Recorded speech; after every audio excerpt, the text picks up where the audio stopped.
Bonjour à tous et bienvenue sur Dixit. Comme de nombreuses nations, depuis 1965, et conformément à la Constitution du 4 octobre 1958, la France élit un président au suffrage universel. Ce choix d'un régime présidentiel ne va pourtant pas de soi. Rappelons qu'après la Révolution française de 1789, qui met fin à l'Ancien Régime, c'est-à-dire à la monarchie absolue de droit divin, la France connaît différents régimes politiques. Plusieurs monarchies, 2 empires et 5 républiques entre autres.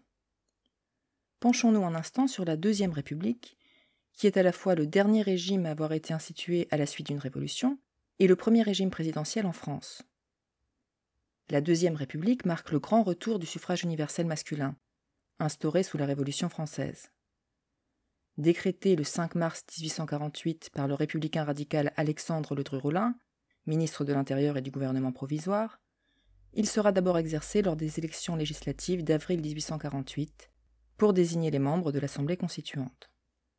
Il y a donc une forme de continuité institutionnelle entre la Première République de 1792 et la Deuxième République de 1848, puisqu'elles s'appuient toutes deux sur le suffrage universel masculin comme mode de légitimation du pouvoir. Mais pourquoi ce choix d'un régime présidentiel ? Alphonse de Lamartine, qui a proclamé la naissance de cette Deuxième République le 24 février 1848, la décrit plus tard en ces termes. La République, telle que nous l'avons proclamée, conçue, ébauchée 4 mois, la République d'enthousiasme, de modération, de fraternité, de paix, de protection à la société, à la propriété, à la religion, à la famille, la République de Washington. On remarque ici que Lamartine, comme bien des députés de la Deuxième République, a le regard tourné vers les États-Unis plutôt que vers la Première République ou vers la Constitution de 1793, qui n'a jamais été appliquée. La Révolution de 1848, aussi appelée Révolution de février, a d'ailleurs été précédée par la campagne des banquets.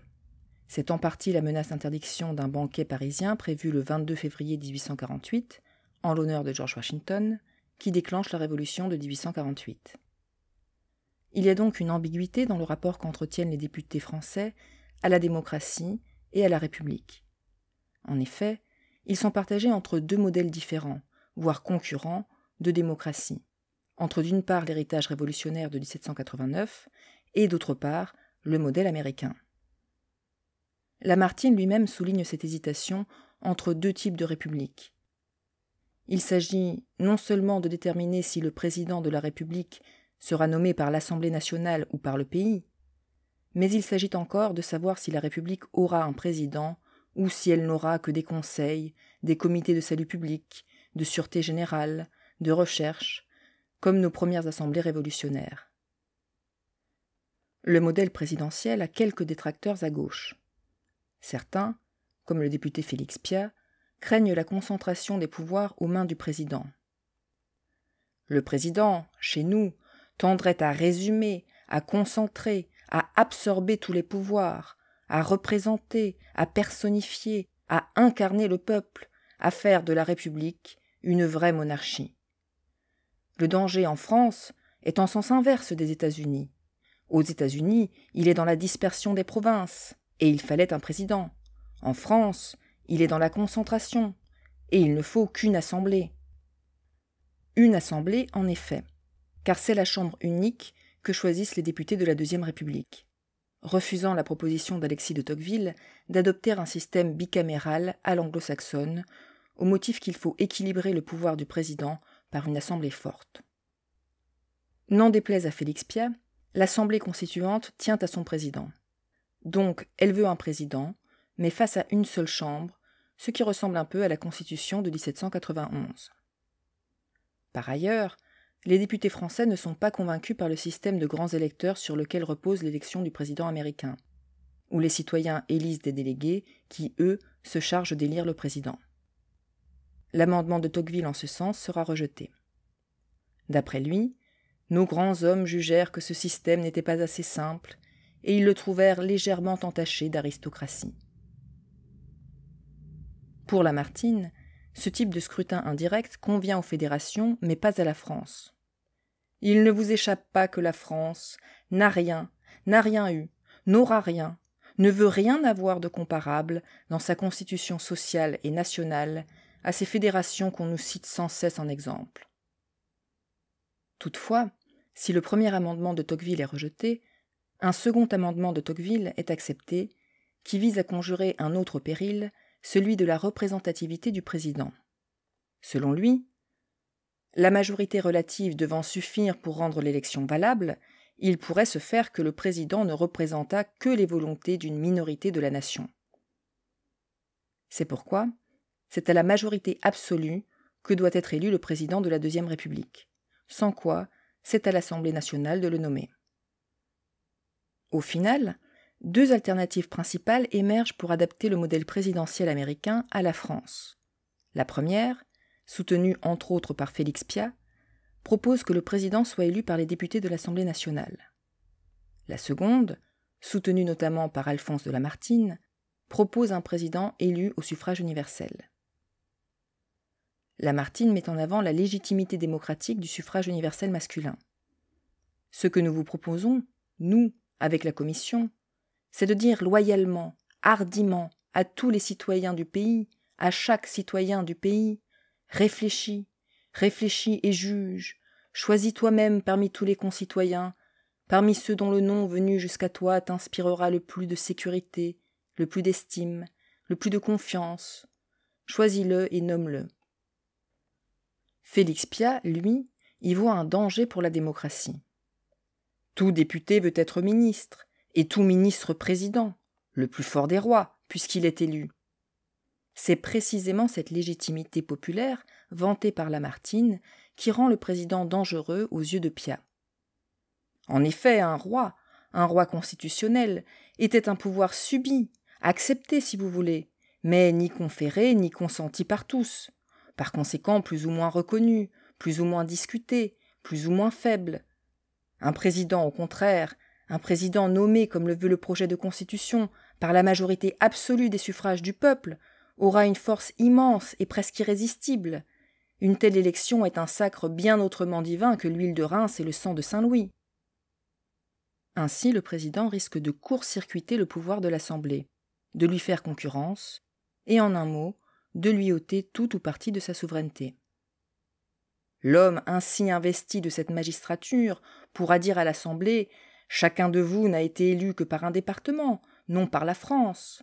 Je vaux, à moi seul, plus que toute l'Assemblée. Je représente mieux le peuple, je suis plus souverain que vous. » La crainte principale de Félix Piat est donc celle d'un retour à la monarchie qui ne dit pas son nom. Ajoutez le mot héréditaire au président de votre Constitution et vous avez un roi véritable, un roi du passé. Bref, c'est un roi électif. C'est un pouvoir rival, jaloux, qui viendra encore parler de ses droits à côté des vôtres quand il n'a que des devoirs vis-à-vis de vous, qui répondra à vos interpellations par les questions pendantes et les faits accomplis, qui pourra enfin, s'il le veut, gouverner contre vous et sans vous. Pour Félix Piat, l'Assemblée nationale doit rester souveraine et doit nommer le pouvoir exécutif, c'est-à-dire le président. En résumé, je veux donc une Assemblée nommant son pouvoir exécutif, un simple président du Conseil qui n'ait pas ses attributions, ses prérogatives, cette force indépendante, cette initiative, ses traitements, ses états-majors, cours et couronnes, toutes les conséquences de la royauté. Car je veux la République, je la veux simple, vraie, libre et à bon marché. Selon Piat, dans une république, il n'y a plus qu'un droit, le droit du peuple, qu'un roi, le peuple même représenté par une assemblée élue, l'Assemblée nationale. Cette assemblée doit donc être souveraine comme le peuple qu'elle représente. Elle résume tous les pouvoirs, elle règne et gouverne par la grâce du peuple. Elle est absolue comme l'ancienne monarchie, et peut dire aussi « l'État, c'est moi ». Seulement elle le dit avec le droit, parce qu'elle le dit au nom du peuple. Au contraire, Lamartine rejette catégoriquement cette idée que le pouvoir législatif doit l'emporter sur le pouvoir exécutif. Là où Félix Piat craint la concentration des pouvoirs aux mains du président, c'est la concentration des pouvoirs aux mains de l'Assemblée que craint Lamartine. Ainsi, Lamartine renvoie Félix Piat aux heures les plus sombres de la Révolution française et au spectre de 1793. Si vous le voulez, ayez la logique tout entière de votre pensée. Ne confondez pas seulement en vous le pouvoir exécutif, le pouvoir législatif. Confondez aussi le pouvoir judiciaire, et alors appelez-vous de votre vrai nom, appelez-vous la terreur. Pour Lamartine, l'héritage révolutionnaire de la terreur résonne non pas comme un appel, mais comme un épouvantail dans notre histoire pour nous écarter de ce système. Selon lui, l'avantage d'élire un président, c'est que l'on sait qui tenir pour responsable des décisions prises, à l'inverse des décisions collégiales prises par les assemblées révolutionnaires. Je dirais très peu de choses de plus sur cet autre mode de gouvernement, celui des comités, celui de ces gouvernements irresponsables, de ces gouvernements les plus terribles. Savez-vous pourquoi ? Parce qu'ils sont anonymes, parce que, étant anonymes, la responsabilité s'y égare.